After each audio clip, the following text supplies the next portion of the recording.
Dan sebaliknya, teman-teman, mereka ini memilih untuk keluar dari sistem yang berbasis USD dan berencana untuk menciptakan jaringan pembayaran sendiri yang semuanya dilakukan dengan mata uang yang tidak bisa lagi dicetak seenaknya, tetapi dijamin oleh emas. Welcome back everyone to Black Cuan. Terima kasih telah mengupdate berita kripto dari channel ini. Di kesempatan kali ini saya ingin memberi teman-teman rangkuman mengenai segala seluk-beluk mengenai BRICS, kemudian Golds, kemudian negara-negara yang ada di dalamnya, serta Bitcoin ataupun altcoins, teman-teman. Kita ketika membaca media yang terkait dengan BRICS, yang pertama kali muncul di pikiran ini adalah ada semacam serangan dari kubu non-barat yang mencoba untuk menggoyang dominasi Amerika Serikat dengan dolarnya. Dan banyak postingan-postingan di medsos ataupun media-media yang sekarang ini menampilkan berita mereka mengumumkan rencana dari BRICS ini untuk memperkenalkan mata uang yang didukung oleh emas. Akan tetapi apa sebenarnya BRICS ini? Dan apa kekuatan yang mereka miliki? Dan kenapa kita harus tahu tentang dia ini? Saya sering berbicara tentang BRICS di video saya sebelumnya, bukan BRICS yang ini ya. Ini BRICS beda lagi. Tetapi, bagi teman-teman yang baru di Black Cuan, saya ingin memberikan sedikit penyegaran di sini. BRICS ini, teman-teman, merupakan akronim untuk blok negara yang ingin membentuk kerjasama ekonomi, sebuah blok non-barat. Negara-negara ini yang saat ini adalah Brazil, Rusia, India, Cina, dan Afrika Selatan. BRICS ini sedang mencari cara untuk tidak melakukan transaksi dalam US dollar. Tentu mereka ini punya alasan tersendiri mengapa ini dilakukan. Yes, dengan menggunakan US dollar sebagai media pertukaran utama dunia sekarang ini, negara-negara lain yang menggunakan US dollar tersebut itu seperti terus saja memberikan sumber daya ataupun tenaga bagi mesin ekonomi Amerika Serikat. Tidak jarang, teman-teman, seringkali ini justru mengorbankan pertumbuhan ekonomi mereka sendiri. Dan karena kebutuhan akan US dollar ini, negara-negara ini harus membeli dan menyimpan USD serta surat utang Amerika sebagai aset cadangan. Dan dari sudut pandang BRICS, hal inilah yang merugikan mereka. Dan ada dua alasan di sini yang ingin saya ungkapkan. Yang pertama adalah kontrol. Ketika Amerika Serikat memberlakukan sanksi terhadap Rusia tahun lalu, membekukan surat utang mereka terhadap Rusia dan menghalangi atau mengeluarkan Rusia dari SWIFT, teman-teman, Amerika Serikat sudah menunjukkan kontrol otoriternya dia terhadap negara-negara lain. Dan yang kedua di sini adalah nilai. Surat utang Amerika Serikat ini secara berulang, teman-teman, mencetak USD untuk membeli utangnya sendiri selama krisis yang sempat terjadi ini. Dan ini memperluas pasokan uang yang menyebabkan inflasi itu tidak akan bisa dihentikan. Artinya, nilai US dollar ini turun setiap tahunnya. Dan siapapun yang memegang surat utang Amerika Serikat ini, tampaknya akan kehilangan daya beli, teman-teman. Jadi, ini kayak percuma gitu kan, pegang surat utang, tapi akhirnya kena inflasi juga tiap tahun, turun terus nilainya. Dan dua hal tersebut sudah jadi alasan yang kuat untuk keluar dari tekanan USD, teman-teman. Kemudian, secara negara di sini, setidaknya sekarang ini ada 8 negara lain yang sudah secara resmi di sini menginginkan untuk masuk ke dalam aliansi. Dan ini termasuk juga di sini Argentina, Mesir, Arab Saudi, Uni Emirat Arab, Aljazair, Bahrain, Indonesia, dan Iran. Selain itu, puluhan negara lain juga sudah menyatakan minat mereka. Di antaranya adalah Belarus, Meksiko, Nicaragua, dan Turki. Turki dan Meksiko ini merupakan anggota G20 yang berarti mereka ini adalah ekonomi besar dan penting di dunia ini. Jadi, kalau kita membicarakan 5 anggota G20 yang saat ini dengan potensi ya, Argentina, Indonesia, Meksiko, Arab Saudi, dan Turki di masa depan, teman-teman, itu sudah setengah dari keanggotaan G20. Sekarang ini kita beralih ke si pembuat fiat dan central bank grupnya dia, ada UK, ada Uni Eropa, EU, dan khususnya Amerika. Kita telah menjadi saksi dalam beberapa tahun belakangan ini ketika Bank Sentral Inggris, Uni Eropa, ataupun Amerika Serikat mencetak uang dengan jumlah yang luar biasa banyak untuk memastikan pasar keuangan ini stabil dan liquid. Dengan tidak lagi menjaminkan mata uang mereka dengan emas, Amerika ini sudah sepenuhnya meninggalkan Bretton Woods dengan standar dolarnya dia pada tahun 1971 itu, teman-teman. Pemerintah ini dapat menggunakan bank sentral mereka untuk mencetak lebih banyak uang untuk mengisi gaps yang terjadi atau kesenjangan yang tercipta di sini akibat kebijakan yang buruk ataupun korupsi. Kita lihat yang paling dekat ada COVID lockdown, stimulus ekonomi, dan kejatuhan bank regional di Amerika Serikat. Itu sudah terjadi cetakan uang yang banyak sekali. Triliunan, bahkan besar sekali teman-teman. Dan apa hasilnya? Hasilnya adalah rasio utang terhadap PDB ini melonjak atau melebihi 100% di semua wilayah. Dan Amerika Serikat mendapatkan posisinya dengan rasio utang terhadap PDB sebesar 136%. Dan pertanyaannya di sini teman-teman, apa peduli kita sebenarnya terhadap berapa banyak utang yang dimiliki Amerika Serikat dibandingkan dengan PDB mereka? Sebenarnya ini sangat penting teman-teman. Dan harus kita tahu tentang hal ini.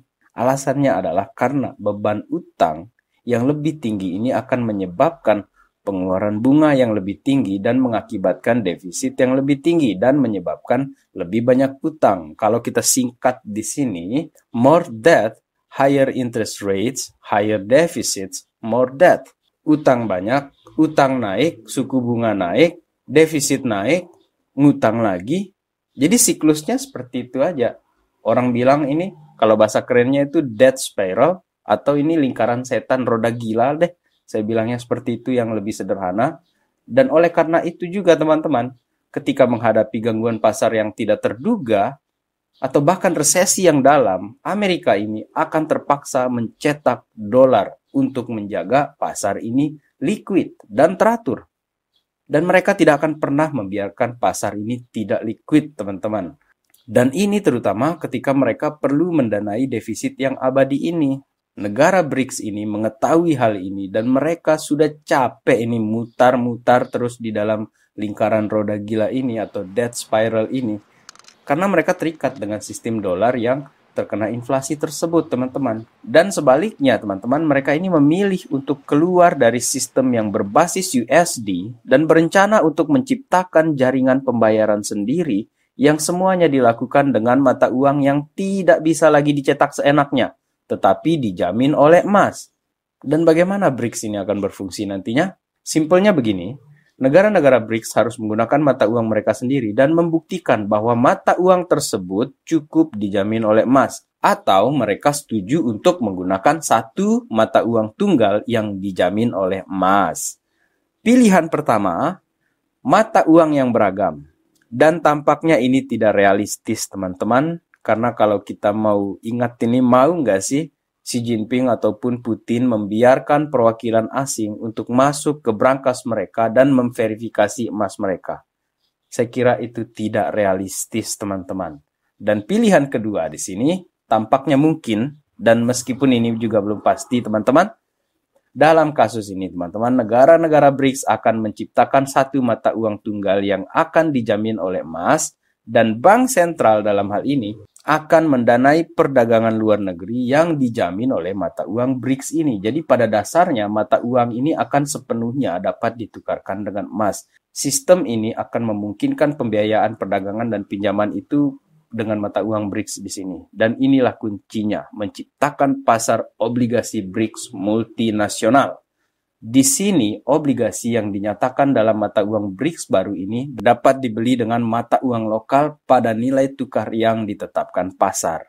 Obligasi yang dijamin oleh emas kemudian akan mempertahankan nilainya terhadap inflasi apapun. Pada akhirnya, mata uang BRICS harus dapat ditukarkan juga dengan emas sesuai dengan permintaan agar menjadi benar-benar uang yang stabil. Dan hal inilah yang membuat tidak heran kenapa sebagian besar anggota G20 tertarik, teman-teman. Dan apakah Amerika harus khawatir sekarang? Satu catatan penting. Jika Arab Saudi bergabung dengan BRICS, maka di dalam BRICS ada dua jagoan besar di sana selain Amerika dari 3 negara yang merupakan produsen energi terbesar. Dan mata uang BRICS akan secara efektif menjadi paku kematian di peti mati petrodolar. Tentu juga kita harus mengingat bahwa GDP share global BRICS ini telah melebihi G7 guys. Akan tetapi kita lihat realistisnya teman-teman. Agar BRICS bisa menggantikan USD sebagai mata uang cadangan global, tentu mereka harus menggantikan US Treasury sebagai aset cadangan global. US Treasury ini sudah lama dianggap sebagai keamanan tempat berlindung finansial secara global, dan ini tidak akan berakhir hanya dengan mata uang BRICS yang baru dan kelesuan USD saja. Meskipun demikian teman-teman, BRICS yang didukung oleh emas ini bisa saja mengikis dominasi US dollar, karena US dollar ini sudah dalam posisi turun yang stabil menurut saya di sini. Selain itu, dukungan emas fisik yang sebenarnya merupakan tantangan logistik yang besar, dan meskipun negara-negara ini sudah dilaporkan membeli emas dalam jumlah yang banyak baru-baru ini, selain itu teman-teman, selain bahwa adanya dukungan emas fisik yang merupakan tantangan logistik yang besar juga sebenarnya di sini, yang menjadi concern sebenarnya di sini adalah bagaimana negara-negara BRICS di sini, di 5 negara ini saja, apakah mereka ini akan benar-benar kompak, kemudian satu bunyi mereka dengan negara-negara yang ingin maju masuk ke dalam BRICS saat ini, dan akhirnya benar-benar menciptakan satu mata uang tunggal yang digunakan oleh mereka semua. Dalam hal ini teman-teman, segalanya sangat mungkin saat ini. Terutama, ini yang tidak boleh dilakukan oleh Amerika. Jika Amerika Serikat membuat kesalahan kebijakan kritis lagi dengan memberlakukan sanksi terhadap salah satu negara BRICS di sini teman-teman, maka itu akan bisa terjadi. Oleh karena itu, Janet Yellen tidak boleh salah ngomong, atau Administration Biden juga tidak boleh salah langkah di sini, teman-teman. Dan bahwa mata uang baru nanti akan menjadi yang tunggal menggantikan dolar, teman-teman, ada kemungkinan. Tetapi masih akan membutuhkan waktu dan mungkin ke sana. Karena kita tidak boleh lupa juga bahwa kenyataannya dominasi US dollar ini masih punya kekuatan yang kuat sekarang ini, dan masih akan kita lihat dia ini sebagai uang cadangan global sampai beberapa waktu ke depan, teman-teman. Hanya saja USD, US Treasury, punya masalah jangka panjang. Dan masalah itu yang akan menyebabkan lebih banyak inflasi di US dollar. Oleh karena itu, retail ataupun institusi tampaknya sudah mengalokasikan portofolio mereka kepada emas, teman-teman. Dan Black Swan sendiri mencicil Bitcoin dan aset kripto lainnya atau altcoins. Karena pada akhirnya, apakah itu dalam 10 tahun atau 50 tahun ke depan, terkhusus Bitcoin, saya percaya bahwa Bitcoin ini pada akhirnya akan menggantikan US Treasury sebagai aset cadangan global. Ini pribadi saya teman-teman, bagaimana saya melihat Bitcoin ini. Dan Bitcoin ini juga sudah terdesentralisasi, portable, gampang dipindahkan, tidak dapat diubah, mudah dibagi, dan satu hal lagi di sini, pasokannya itu terbatas hanya 21 juta koin, sehingga ini memenuhi semua persyaratan yang diinginkan atau yang diidealkan di dalam US Treasury Amerika tersebut, teman-teman, bahkan dunia. Dan disinilah, teman-teman saya yang baik hatinya, sahabat Black Swan, disinilah jalan setapak kuning yang sebenarnya, yang seperti digambarkan di dalam Wizard of Oz itu, yang nyata, teman-teman. Sekian video kali ini. Terima kasih telah menonton. Salam Black Swan. Peace, my friend.